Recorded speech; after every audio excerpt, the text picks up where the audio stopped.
On n'attend que cela et les joueurs sur le terrain ont le talent pour.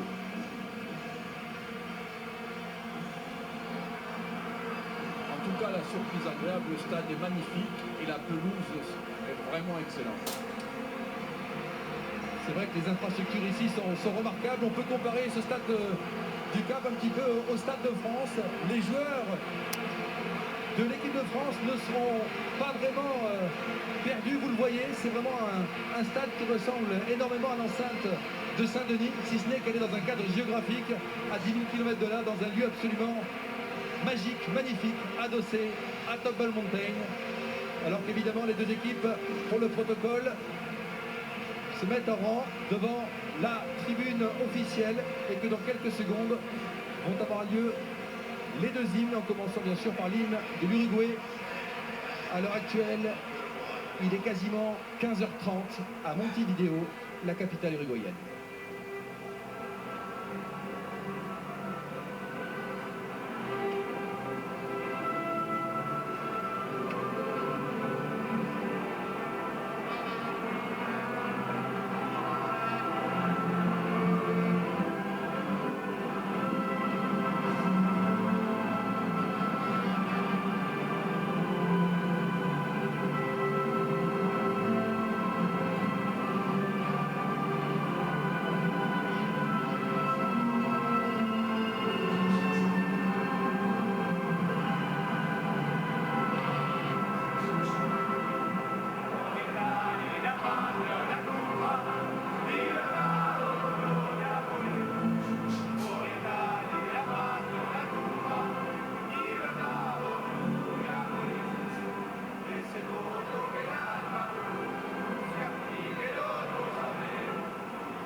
La Céleste, deux fois vainqueur de la Coupe du Monde en 1930-1950 et qui rêve évidemment de faire un grand coup ici en Afrique.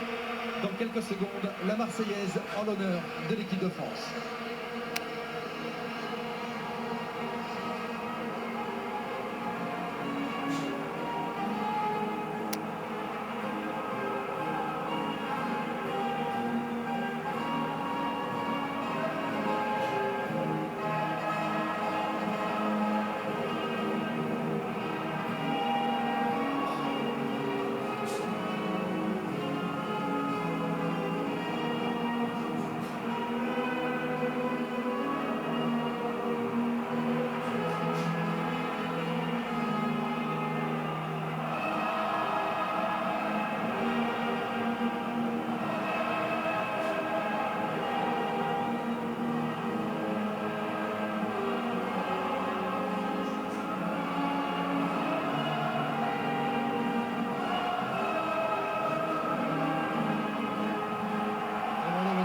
Pour la 77e fois à la tête des Bleus ce soir, il dispute sa deuxième phase finale de Coupe du Monde, alors que vous le voyez, il y a bien sûr des supporters français qui ont fait le déplacement. Il y a également beaucoup d'Uruguayens qu'on a croisés toute la journée dans cette très belle ville du Cap. On va rentrer dans le vif du sujet, Jean-Michel Arsène, en se penchant sur la composition de la Céleste, la fameuse équipe uruguayenne, Jean-Michel. Oui, cette équipe